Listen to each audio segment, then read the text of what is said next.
in here just rotting away, you know. Today we have about 756 inmates serving a life sentence here at Folsom. I was state raised, federally funded. We're dealing with murderers and rapists, and that's always in the back of my mind. Treat us like slaves up in here, man. Sometimes you just gotta... In the early years, state dignitaries were invited to the annual 4th of July activities where inmates were put on display. On most other days, violence ruled this yard where fights and stabbings were common. Even the warden was stabbed to death by a group of inmates during a riot in 1937. Originally constructed to relieve overcrowding at San Quentin State Prison, Folsom housed some of the most dangerous inmates of the time. Today, its history of a more violent time has not been forgotten. Folsom, just the aura of this place hangs above. It's like a fog hangs over this place. Daniel Bell is a newcomer, only on the yard for 4 months. I mean, you're like totally in awe with the fact that you're actually here. And so many men have died and lost their lives on this very yard right here. At the very spot we're standing, I mean, you know, men have got killed, so it's like you're terrified. No, this is my first time here. Don't like it. I don't like it. A lot of people getting stabbed, you know. I've seen people's throats get sliced. My first night in this building behind me here, when I woke up in the morning to gunshots on the tier, you know. You always have a fear factor when you walk through those gates. Anybody would be lying to you if they told you that they weren't scared when they were in here. There's not anyone who walks into Folsom that looks at those gun-tired, which looks like old European castles, that isn't scared. David Benny Taylor is 60 years old, serving a life sentence for kidnapping and robbery. He entered Folsom Prison in 1975 when it was terrorized by sophisticated killers and gangs. The stabbings have been numerous. Some of them have been right in front of me. And when you see a person die, it sort of makes a change in you forever. The change makes you realize how tenuous life is or how important life is. And how 1 minute you can be alive and the next minute you can be dead. And it doesn't matter who you are. You can be the warden or you can be an informant. Everything in between can be alive 1 minute, dead the next minute. That's something you learn when you see these stabbings occur around you. And some of them die. And the code requires that you act like you didn't see it. I can recall those days vividly. We averaged anywhere from 4 to 6 gunshots a day at this prison, and you were constantly carrying a gurney with a wounded man on it. And many times, the man was dead. Lieutenant Tom Ayers, a former Marine, has been a correctional officer at Folsom for 21 years. When staff come in here, especially our uniformed officers, they are taught the history of this prison and the great sacrifice. People who have died here in the line of duty, and they're constantly reminded of that. Another reminder of Folsom's grim past is the execution room. The hanging area was right here. In the old days, what they did was they did turns. Down below is some more cells. You got these cells up here. You work your way up to the very last cell. That was the death row cell. Over a period of 40 years, 93 men were hanged at Folsom, and the stay on death row was brief. Each condemned man waited for his turn at the gallows in tiny cells only a few feet away. At the very last cell, day of the execution, they would come in, they would basically put metal over the door so you could not see it. They would bring the guy out, then he was hung. The inmates in the cells could only hear the hanging, they were not allowed to see that. Hearing but not seeing what happens around you is a fact of prison life that torments prisoners even today. It's not the feel of being intimidated by another person. It's the sounds, the movements, the keys that rattle, the sock at night, the yells, the screams. When you watch horror movies, this is a horror movie right here. We live it every day. Many of the inmates at Folsom are serving time for violent crimes. Over 700 are serving life sentences for murder. Due to the hazards presented by its archaic design, Folsom no longer qualifies as a level 4 maximum security prison. Therefore, it's been downgraded to a level 2 medium security facility. A level 2 is only a classification score. Within 2-3 seconds, that same individual at level 2 could stab another individual, could assault the staff member, and he has now become a level 4 individual within 10 seconds of his lifetime. People that don't work in a prison don't realize how dangerous it is in here. And a blink of an eye, something can go wrong. Blink of an eye, you can lose your life, or you can be crippled for life. I mean, there's inmates that I've known for 20 years. Even though we're friendly, we speak. They know me by first name, I know their first name. They walk up on me, I still want to know what they're doing. The inmates who've been here over 20 years are lifers who may never leave. They came in as tough young prisoners and lived amid the violence. Violence that continues even now. Officer Darlene Feist is still adapting to working behind the walls of Folsom. I'm not used to being around violence when I started, not that. It really shocked me how cruel and emotionless these people can be.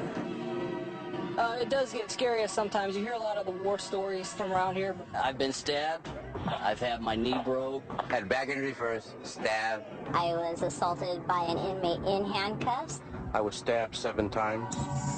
If you show the inmates fear, then they're going to go ahead and feed on it. Keeping that fear in control can be difficult inside this 100-year-old prison, because what was state-of-the-art at the turn of a previous century is now the biggest challenge.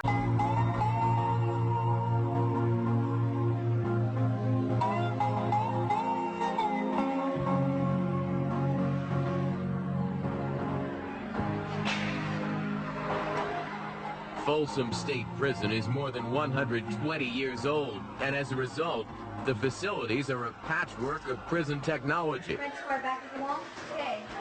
For example, arriving inmates are kept track of by a modern computer database,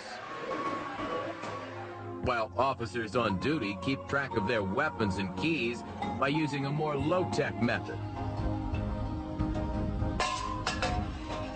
Some inmates will be housed in World War II-era cell blocks where each tier is visible from the ground floor.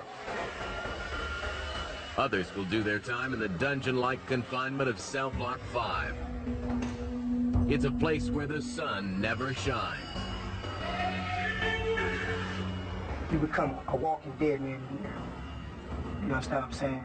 You're a walking dead man. Really don't nobody see you. And it's like the old saying go, out of sight, out of mind. 33-year-old inmate Herman Johnson is doing 12 years for a felony drug conviction.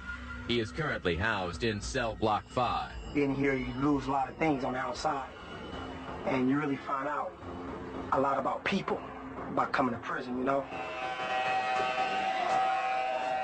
Paul Poplin has been to prison several times over the last 10 years for drugs and fighting. You know, this is a big cell, actually, because, you know, the way it's situated with the toilet over here, and yeah, there ain't much to them, you know. I guess it ain't that bad here. Could be worse. Been in worse. Like being in a cage, basically. That's why I try and stay out as much as possible, you know what I mean? I go out to the yard, and then when I come back from eating, I try and avoid my unlock. That way I'm only in there from 8:30 at night until about 7:30 in the morning. And then I'm out the rest of the day. Donald Avila is serving a 4-month sentence for parole violation. Just a bunch of guys living together. Somebody's going to get on your nerves, and you're going to get on somebody's nerves one of these days, you know what I mean? Inmate Johnson recalls his first experience with prison violence after going to general population, commonly referred to as the main line. When I hit the main line, maybe about maybe 2 weeks, not even a good 2 weeks, big riot jumped off, and I saw a lot of stickings and everything, and it was crazy. We do have a lot of blind spots. It made it a little bit difficult for as far as observation if in fact when something happened, such as a riot or we had some type of altercation. The officers at the end of the tiers for visibility, however, still makes it difficult to observations, especially 150 yards down the tiers. Sergeant Rudy Carmona supervises Cell Block 5, one of the oldest operating prison structures in the United States. To walk up to a cell, to look, to see what is going on, and he has to sometimes look inside. So it puts us a close proximity to whomever is inside here. And sometimes could be dangerous. He could spear you through these holes, and they make the antiquated type out of a old newspaper with a blade at the end of it. And very simply could be done that, stabbed in the face and the side and so forth. Officers in newer prisons avoid the hazard of getting close to inmate doors. The newer prisons are now all automated with button control. One officer could actually control up to 100, 200 cell doors at one given time. Here in this unit, every individual door has to be opened by a key. Every single door. The doors must be locked and unlocked several times a day as inmates are released to the yard. To do so, 2 staff officers snake their way through narrow passageways and the central corridor, 160 yards long. In the process, they can find themselves surrounded by hundreds of inmates. There's too many inmates out. We're just on hold right now. Chow hold only. Try to keep it minimal in that dog run to how many inmates are in there, so we keep a clear path if something does happen to where we can get through. I believe that the number one skill you really need in here is communication skills. If you can't communicate with these inmates, then you're going to have problems. As this is an old facility, this is not electric power doors, it's all key. And we're walking these tiers with hundreds of inmates every day. And these officers are face to face with these inmates. Inmates can change just like that. And so you can't let your guard down. Warden Diana Butler knows the importance of communicating with inmates. She's only one of 11 female wardens in California, and with 20 years of service, she knows what to look for. One thing you develop when you work here is how to read the inmates. If you go on to an exercise yard, a lot of times they will have magazines inside of their jackets. And of course that is to stop any potential violence such as stab wounds or something. And if they appear nervous, then you know you better bring some other officers over and kind of find out what's happening and why are they nervous. And that's why inmates are watched and counted all day long.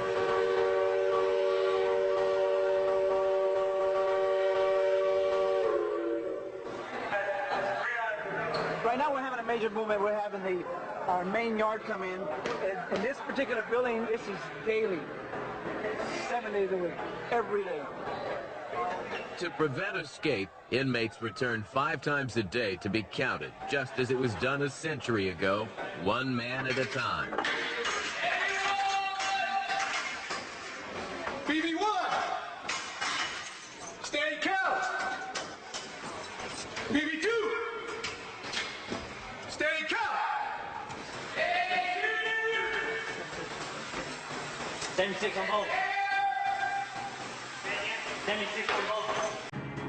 And usually, having gotten yourself in here, there's not going to be anything in that reflection you want to see. A lot of people don't know how to do time. A lot of people come here and think they can play. That's their perception, you know what I'm saying? But the concept is to do time. Don't let time do you. After you get used to it, you know, you get programmed to how the system runs. But at first, it's kind of hard, you know. Inmates refer to this process of survival and rehabilitation in prison as their program. Basically, you got to do something. You got to have some sort of program, you know what I mean? Everybody here know how to program, you know what I'm saying? This is a programmable tier. The main thing for me from day to day is to work to improve myself.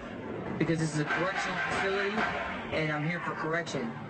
And it's kind of hard to be in a situation like this because not everybody here is for correction. Not everybody here understands the meaning of correction. So when you're trying to change your life, you have maybe others around you that don't want to change their life. And it's kind of a struggle between, you know, evil and good, evil and good. It's tough being your own person in an environment like this, not to be sucked into the negativity. The saying, misery loves company, is so fit for this environment. Kindness, compassion, caring inside the institution, it's a weakness. They don't care about somebody's feelings. That's why they're in here. You know, that's why they're in here, because of what they did on the outside and what they did to somebody else. Part of their program for self-rehabilitation means contemplating their crime. That's a before, this is an after. Charles Williams was only 27 years old when he arrived. As seen through his prison ID cards, serving 21 years of a life sentence has taken its toll. A bar fight that got out of hand, we laid out into the parking lot, and I beat a man to death. I mean, it was a senseless crime. I was drinking, he was drinking, and I just took it too far. He didn't deserve that. Nobody can make an accurate assessment of me without getting to know me. I mean, I am a clean-cut guy. I'm not a troublemaker, but you can't honestly know that till you get to have a chance to sit down and talk with me and know me. Just by looking at me, I don't know, everybody thought Ted Bundy was a really swell-looking cat, but it turned out he was a freak. If you saw me on the street in a suit, you'd never guess I'd been in prison. So, you can't judge an individual by just looking at him. You have to get to know him, bottom line. One mistake, no juvenile criminal history, no drinking in public or anything like that. One mistake, and all because I was being a follower and not a leader. I was an impressionable kid who just thought that he would never get in trouble. Brian Tomasello has been at Folsom for 10 years. He was sentenced at the age of 21. I committed a crime of kidnap robbery. Jewelry store owner, went in to the home invasion, took the safe, and the purpose of the whole crime was to go to the jewelry store, and it didn't work out like that. And the guys, I was the youngest one in the crowd, so the most impressionable one. And the thing is I was basically the one who took the fall. So, if you can just, it's kind of, it's sad. I still get choked up thinking about it now, because I wish I could just take everything back. Coming up, tension boils over in the yard between inmates in the same gang. Due to mature and graphic subject matter, viewer discretion is advised.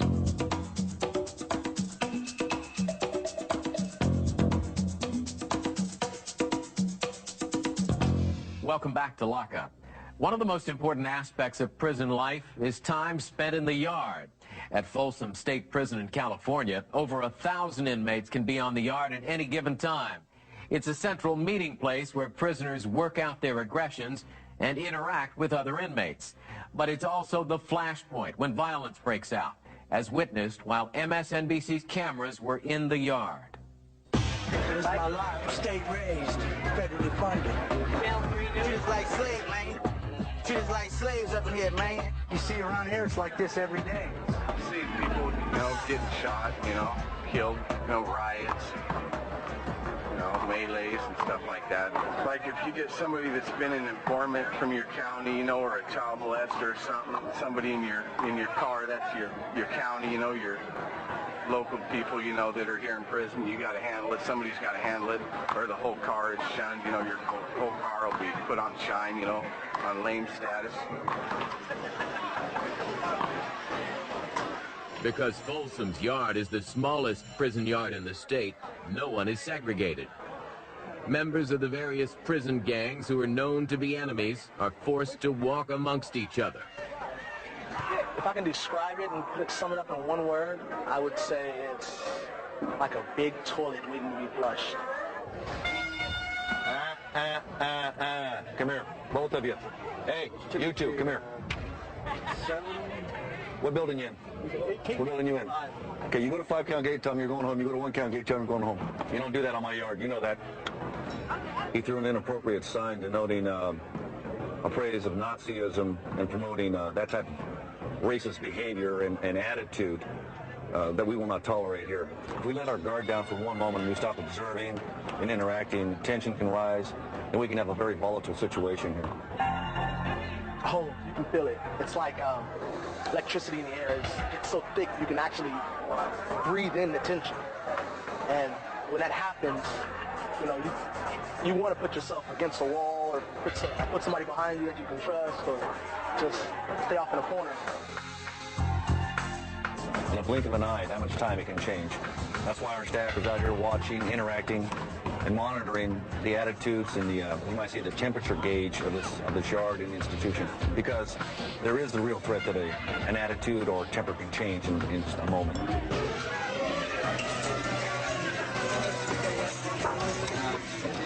And tempers did flare while MSNBC's cameras were in the yard.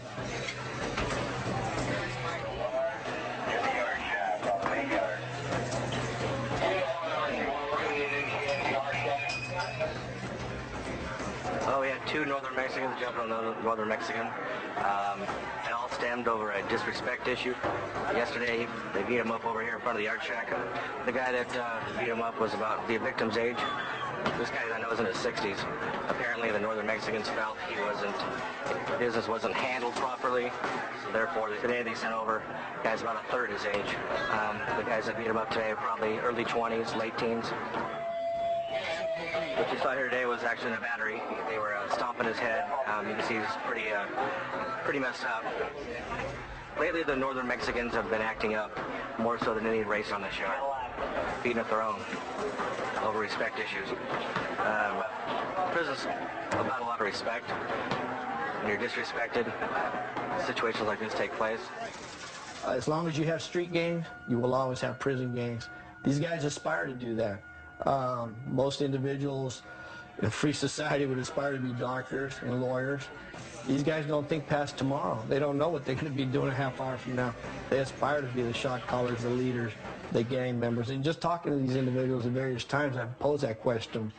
Why is it that you want to do this lifestyle? And basically it's because that's what they look up to. The inmate who was attacked will survive because of quick response from prison staff on the yard. They comply to your orders. They get down, you cuff them, bring them to the custody complex. If not, then sometimes we use baton, pepper spray. In this situation, there was no weapons involved. Therefore, the gunners didn't have a reason to shoot. The 2 inmates responsible for the attack were found guilty of battery and received 180 days added to their sentences.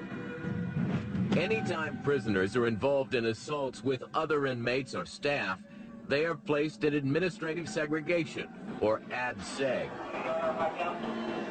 Officer Jeremy Packard works on ADSEG, where inmates are locked down and watched 23 hours a day, 7 days a week. You always have to stay alert. You never know what an inmate's doing. You never know what he's thinking. That's why you have partners. Your partner watches what you're doing, you're watching what your partner's doing for protection. Anytime an inmate comes out of the cell, he has to be strip searched, handcuffed, and escorted with 2 officers. For their own protection, all correctional staff are required to wear protective gear while working in the ADSEG unit. The face shield is worn to protect us against possible gassing when inmates throw urine or feces at the officers. This is a side-handle baton that's used to escort inmates when we take them outside the building. The inmate can escort is handcuffed, and he can't protect himself. So if other inmates are going to jump him, we have to protect him.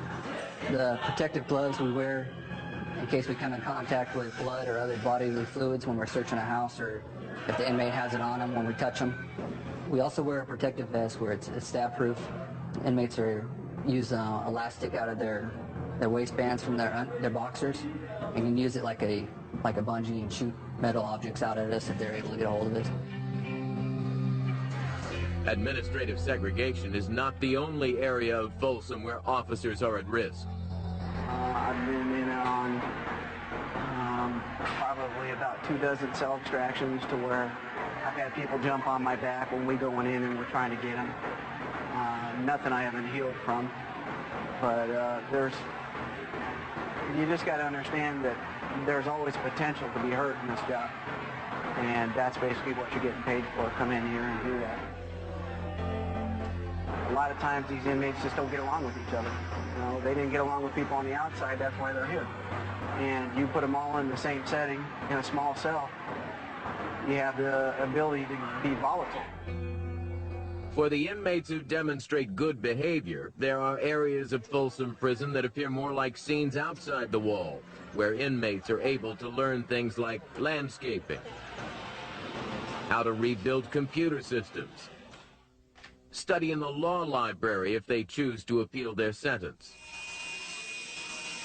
learn about carpentry, or the most prized job among inmates is making license plates.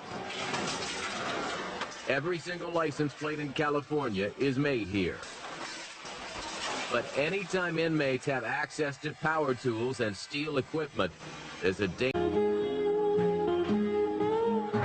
It's kind of hard for us to live up in this small space. Well, most of my life, I do in the cell. Like I said, it all depends what your setting's like. Now, if you got a messed up setting, you're not going to want to be in here, will you? You know what I mean? Because it's too much animosity. Inmates spend years living in cells with floor space about the size of a piece of plywood, 4 feet by 8 feet. Yet in this tiny space, they manage to hide weapons and contraband not allowed in Folsom Prison. That's why there's the Investigative Services Unit, sort of a police department within a police department. Officer Juan Borrego and his team investigate prison gang activity, inmate squabbles, and homicides. And to keep all those things from getting out of hand, he's constantly looking for signs of trouble. They'll use toothpaste. They'll use any type of ceramic putty or cement, anything that's in the institution, to be able to conceal things, and sometimes even hidden compartments. When inmates are released to the exercise yard, they never know if Officer Borrego is looking in their cell. But when they return, there will be no doubt he was there. Nothing is overlooked. Tubes of toothpaste, try to see if the integrity of it has not been broken. A lot of times they'll stick down, stuff it in, and retrieve it later. You get these speed sticks, stuff like that. Usually what we'll have to do is we'll have to go all the way through to make sure that at the very bottom of this, they don't secrete something. But at this point, you can see where there's nothing there. Sometimes they'll actually allow or rent each other pornographic material. Bedding has always been a good place to hide things for them. Kind of like a food of choice in the institution, top ramen. It's a delicacy.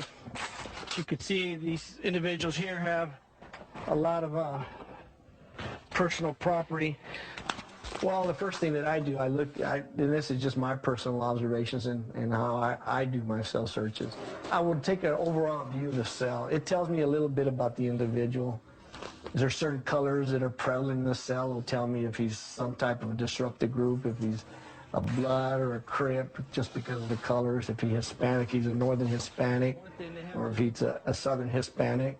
If I see swastikas in there, my clues tell me, white supremacist cause. So that tells me a little about him. If it's unruly, unkept, is he a drug addict?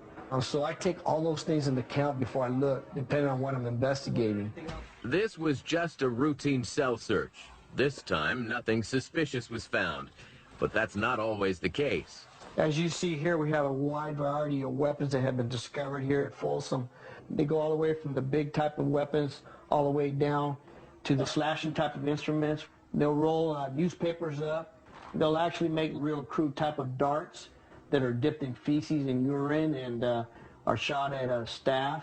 We see these bottles here that are taped up together. One of the things that they do here is they secrete things in their rectums. The individual that had these bottles was actually trying to stretch his rectum up to be able to smuggle in some dynamite into our institution.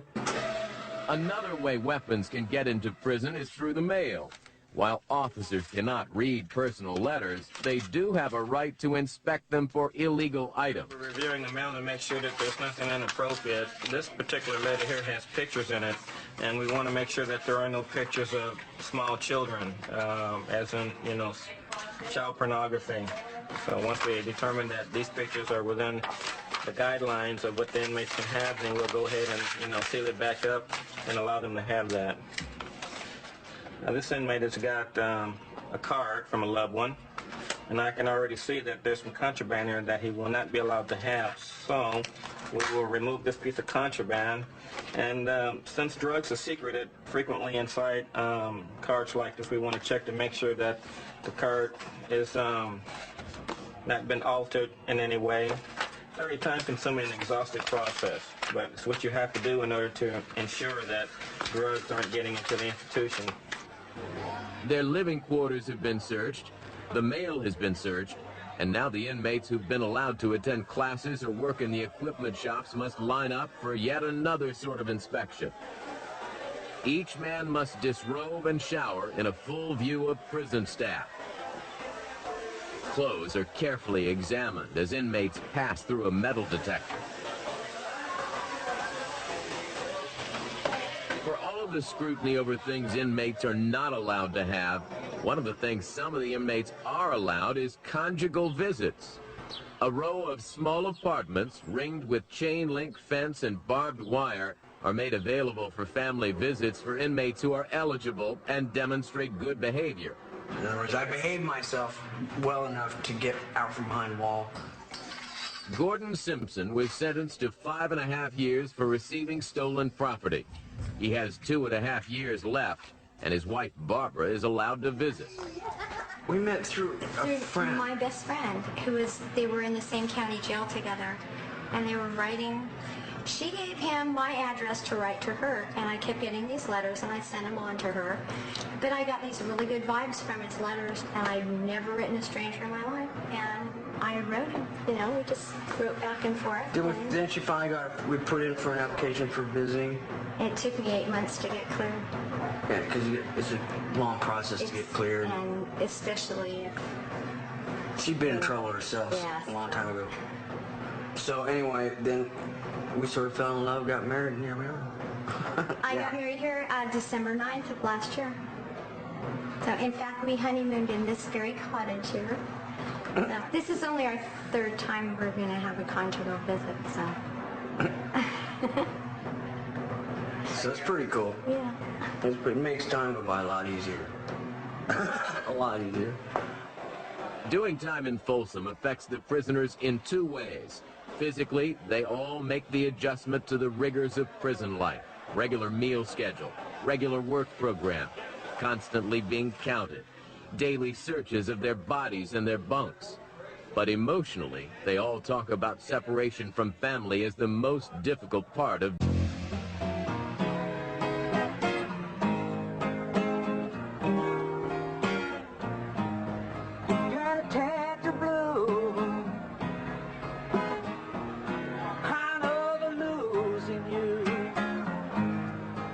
many of the inmates doing time in Folsom, it's not their first lockup. This is my 5th penitentiary. I've been all around. Yeah, I've been in the system for a while.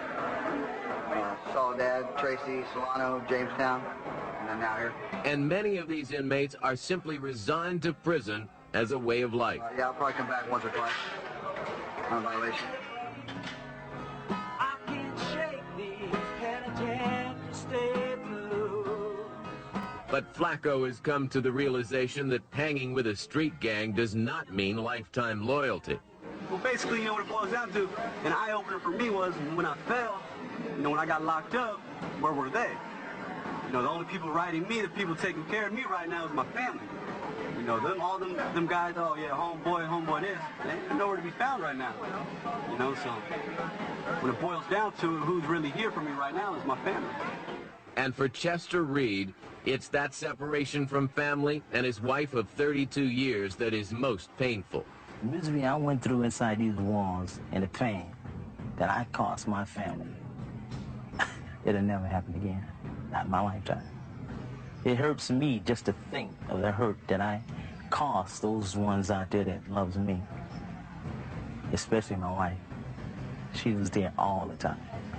And then being together for 35 years as my soulmate, I don't even like insects to bite her. That's how personal I take it.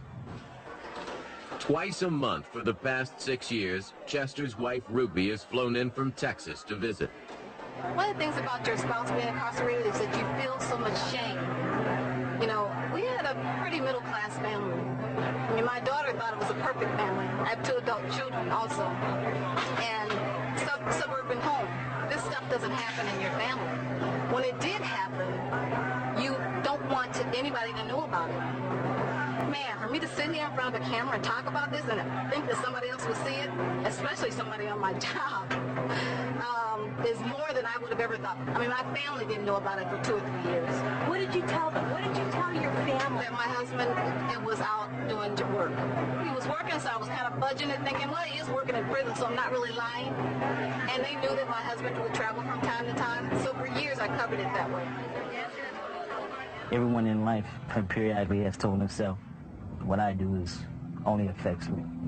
It's not true. When you do wrong and you're incarcerated in prison, it affects everyone who loves you. First-time offender Brian Tomasello now has a greater appreciation for the little things in life. Through this experience, you learn that all the things that you took for granted, washing your clothes in a washing machine, I mean, something little may be to you, but now to me it's going to mean everything. You know, walking into the grocery store and having multiple choices of items I want to buy, or going clothes shopping, or just getting in a car, going to see the beach. That's what's tough about being in prison, because everything's the same day in, day out. Basically, your program doesn't change.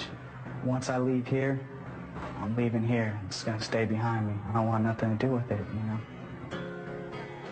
Flacco came to Folsom Prison in his teens and hopes he can overcome the stereotype of his street gang background. I came to prison right when I turned 18, you know, and I'm missing the best years of my life, you know.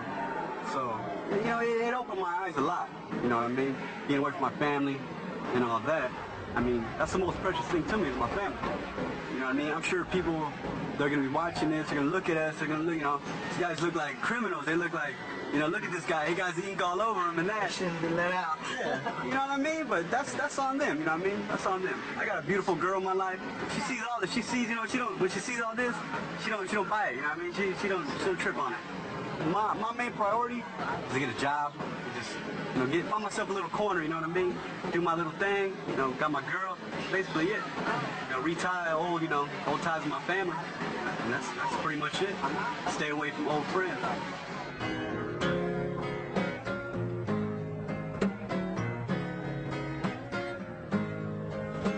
The question of going straight or coming back is a question that plays out in the minds of men every day in the receiving and release unit. Here, there's an ebb and flow of new inmates checking into the system while other inmates are there to pack up and move on. On this day, Anthony Nelson is going back to his food distribution company in Lake Tahoe after a year in Folsom. And 23-year-old Jesus Acosta, a gang member from East LA, is being released after serving 4 months. First name? Jesus. Come back, yeah, right. Get back. All right. I'll still be here. It's true, you never know.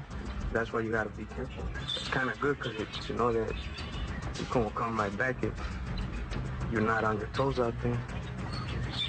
It's easy to get in trouble. Come right back. Will they be back? Young Jesus has been in prison once before. And for Anthony, this was his 4th time behind bars. One day you'll find me on the main streets. I'll be the one who's looking square.